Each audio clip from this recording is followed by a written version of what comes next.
Reader's Digest, Part2. The Cat Who Came Home for Christmas. This is the start story here. First of all, we're going to talk about the cat who came home for Christmas. And this cat herself is pretty interesting itself. And this is the making of a believer. So it was Christmas Eve morning, and the author of this particular story, called Sister Sharon Dillon from Guidepost, goes ahead and she's all like, you know what, I'm going to go ahead outside Christmas Eve and go on my mission. Find my lost baby girl. And that lost cat has been gone for 6 months. Now, the practical normal person, like her dad, who's logical, will be all like, she's gone forever, got it? Well, she survived there for a whole year without me before I found her, and now she'll be able to survive again. You know what?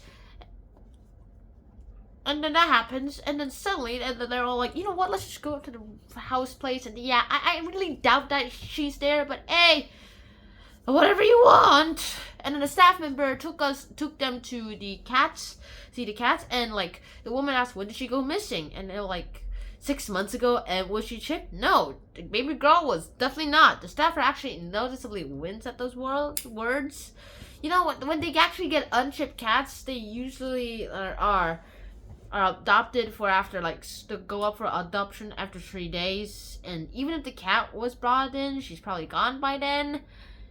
Yay! And yeah. Then go ahead and look for the cats, where the cats are, and then there's the cat, and then there's a farther room where there are like the cats who just came in, and then she stepped into the room, and then a meow happened, and then she like zeroed her eyes into a little tabby cat with big green eyes, and she was skinnier than she remembered, but it was baby girl, alright. She's like, found her, and then he was like mumbled to himself, there's just no way, and then she just went to the desk, and they're all like, that's definitely not your cat. He came in a few days ago, and you said your cat was missing for a whole 6 months. And then she said, well, there are a lot of things that actually say, this is my cat. Look, description, even to the little unique hind paw, white paw. And still, they were actually a little uncertain. And then she puts out her carrier, opens it up, and then she explains, I trained her to go inside the carrier without me noticing her, and without me telling her to. And then she, without anyone knowing, just went inside the carrier. And they're like, that's your cat, all right. I've never seen any wildcat do that willingly. And then she asked when she was brought in. She arrived during the ice storm, which is basically when she started praying all that. And then she purred like a motorboard, and then her dad was still like, this doesn't click yet. I do not think it clicks. You know what? I won't think it's baby girl. And then suddenly she goes to her little box. See? How would she know there's a little box there if it isn't baby girl? And they're all like, I'm 40% sure. Seriously, Dad? And then I will change her mind if she goes to inside the fireplace, her favorite place, and she goes inside her favorite place. Okay. I am 60% sure, and we all groaned. Yeah. Dad took to his chair. His dad took to his chair and started reading, and she laughed and said, 90% sure, because the book I just read said, baby girl, I have lost you, now I found you, I will never lose you again. And like, yeah, is that enough? That, or is the Holy Spirit himself have to appear and tell you? And then they're all like, okay, 90% just because the baby girl in the book is a dog, not a girl, and I'm a cat. And that's it. Next up, we have 10 nutrition facts. Ole! 10 nutrition facts. Let's start. First fact, all of them are myths, by the way. Fresh fruits, 10 nutrition myths, to be honest. Fresh fruits and vegetables are always healthier than canned, frozen, or dried varieties. This is 10 nutrition myths, plus what health experts want you to know instead. So yes, 10 myths and 10 facts. Well, despite the enduring belief that fresh is best, sure, it's pretty better to actually eat those. Research has actually found that frozen stuff and canned stuff are actually just as healthy as the fresh vegetables. In fact, they're just as healthy too. They have all the basic ingredients that you need. It's just that they're frozen and can last longer. And fresh from us, they just taste better for the mouth, and they just sound better, right? Yeah. But hey, just keep away from the canned fruits and vegetables that have some oil and some extra things added to them. In those cases, fresh fruits are better. So yes, you can skip the broccoli with the cheese sauce. That's canned. Myth number two, all fat is bad. No, not all fat is bad. It's just that one type of fat is bad, and that fat is called trans fat. And trans fat is the kind that they put in McDonald's, the kind they put in pizza, your potato chips, those kinds are trans fat. And those are the ones that are unhealthy. And you need different types of fat to actually survive. Like polysaccharide fat, which are found in sunflower oil, walnuts, fish, and flaxseed. Those are the kinds of fat that you need. These can prolong your life, while trans fat can actually increase your risks of heart attack and stuff. And I'm pretty sure I increase my heart attack levels, and my mom does too. Every day we eat McDonald's, and we're planning to eat McDonald's later anyway for lunch. Yeah, but still, they're tasty. Like once in a while, it won't hurt, but every day, yeah, that's something you need to consider. That's something I need to consider. The myth number 3: calories in, calories out. It's the most important factor for long-term weight gain. Well, it's true that if you consume more calories than you burn, you're most likely going to, then you're most likely going to gain some weight. However, if you burn more calories than you consume, you'll probably just lose weight, at least for the short term. It depends on the kind of calories you're actually eating. Research does not actually suggest that eating more actually leads you to go ahead and be fat. Yeah, I mean, I'm an example. And the food the food has to be varieties, like vegetables. Those might have the same calories as some sorts of meat, but the meat will give you more fat and it'll give you some more weight. While fruits, even if you eat the same amount, you just can't do the same. You just can't gain weight. At least you have to eat lots and lots of vegetables, and everyone's gonna get sick of vegetables by the time they're able to gain weight by just eating vegetables. The 4th myth is that people with type 2 diabetes shouldn't eat fruit. Sure, fruit is sweet. That's the only reason why fruit is sweet, so that they can eat me, or you can poop me away in somewhere else. Yeah, that sounds disgusting, but hey, it works. But the thing is, type 2 diabetes is just about sugar, but however, the fruit sugar is actually healthy. Now, some studies show, for instance, that those who actually consume one whole fruit per day, particularly blueberries, grapes, and apples, actually have a lower risk of developing type 2 diabetes. And other research shows that if you already have type 2 diabetes, eating whole fruits can actually help you control that sugar, which is useful, to be honest.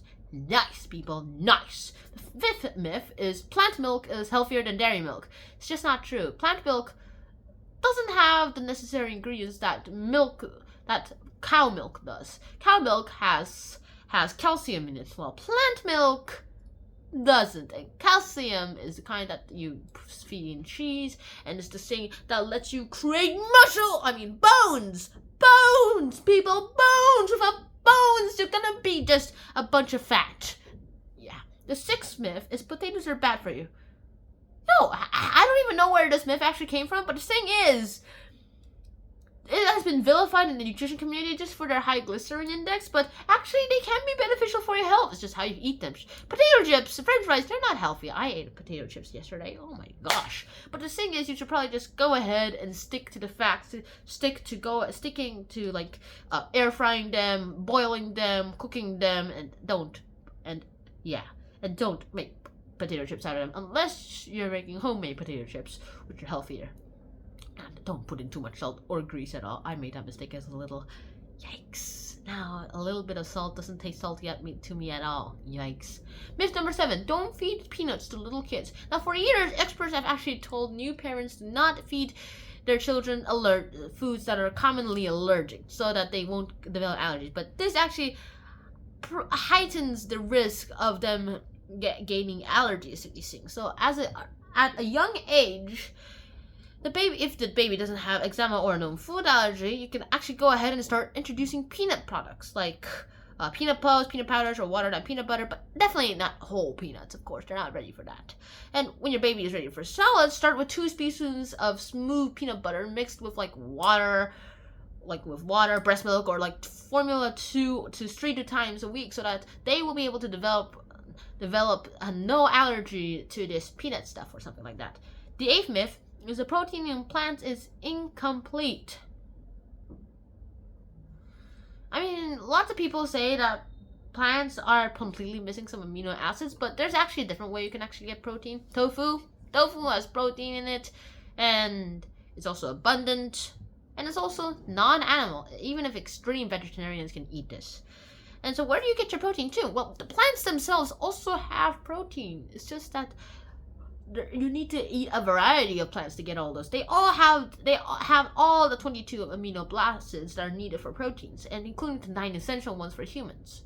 It includes all of them, meaning that you can just use them to go ahead for your advantage. And luckily, most Americans, and then you also kind of need to get enough protein too. You just need to eat a lot of nuts. Luckily, most Americans actually get more protein than they need. Yeah, I feel like that's just about obesity. And that's just the criticism in disguise. The 9th myth is eating soy can increase breast cancer risk. Now, high doses of this plant called estrogens, soy called isovase, actually have been able to find that they stimulate breast cancer cells a lot. What? And apparently, this isn't true. Oh, sure, it kind of does work in some cases, but most of the time, nah. The 10th myth is the best nutrition advice keeps changing. Well, this is not the case. You should eat the food pyramid. The food pyramid doesn't change. The ways you have to exercise doesn't change. You just have to eat food, not too much, mostly plants. That advice worked 70 years ago, and it still works today. It's just that people don't follow it much. Also, it leaves plenty of room for eating foods that you enjoy. Nice. Next up, we have topic number 7. I want to live. A bunch of suicide survivors share what keeps them going. This is by an author named Rebecca Ruiz. Now, what are some of the main causes of suicide? Well, one of them is just because they go ahead and they're depressed. They think like, hey, what's the point of life if you're not going to enjoy it? If you're not going to have a good life? If you're not going to be able to do the good things in life, what's the point of living at all? And not a lot of people actually think that once the idea of suicide gets into your brain, you can't take it away. You can't take it away. But the thing is, you can. It's actually easier to prevent suicide thoughts and prevent yourself from doing suicide as the longer you live. And some people say, I stay because I discover I'm not ready to go. In fact, some people say they're gonna suicide, but then they realize, their adrenaline, their body's survival instinct kicks in, and they don't suicide at all. And some people say, I stay because living and loving are not possible if I'm gone.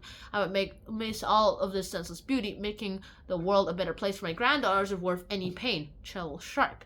Yeah, I mean, also, you have to think of your external ones. Just thinking about yourself is kind of selfish too. And you might forget that you'll be causing pain to others too. That's one way you can actually survive suicides too. And also, keep a list of things that make you happy. Now, you can focus on the happy things in life and stop thinking about the negative ones, because some people out there just think of the negative ones. They're like, happiness? Who cares about happiness? There's little bit of sorrows. I need to swat it away. But then they think about it so much that that spreads to the other happiness, and that works out. And the others say, I stay because I'm now in a unique position to educate, advocate, offer hope, and save lives. And then inspired not to suicide by remembering all the pain that happened when one of their family members suicided. And think about your others. Keep living for others. And make a good things about life. Think of the good things about life, and know that you're not alone in this. There are a bunch of people out there who are also having all these thoughts. Alright, and our last topic for Reader's Digest is find your new favorite hobby. Find your new favorite hobby. Now, I have a hobby, YouTubing. I also like anime too, and I also like drawing comics. And I guess you could say gaming's a hobby, but that's not that much. And so what's your favorite hobby? Oh, you can find a new one too. Also like Legos. I just found that out. You can have more fun, learn new things, and these aren't really bad New Year resolutions. I made some New Year resolutions too. And here's how you can get started. So you can go ahead and see what things you can do, what things you can easily find. You don't know you can't try something, like can't do something until you try it. Apparently, the Oz one's out, a famous YouTuber, went ahead and they're all like, I tried ballet once, I said I didn't like it, I can't do it, and I did it once, and now I know I can't. I mean, yeah, I don't know why James would go ahead and try to ballet, but hey, he's a YouTuber, and he was young. I mean, you can find yarn everywhere, so you could, love knitting. Personally, I don't think anyone in my current, no one in my whole life, I've never seen anyone knit, other than that Chinese teacher who would, knit when everyone else was, writing. Yeah, that was interesting. And other fun, engaging hobbies went ahead too. I mean, you can go ahead and write books. I tried to.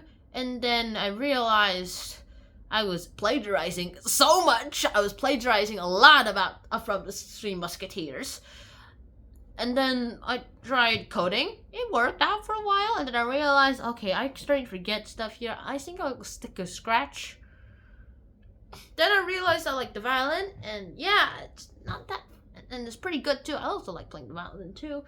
Then I also find about animating. And I love creating stories too. Kind of inspired by Alan Baker. Thank you, Alan Baker.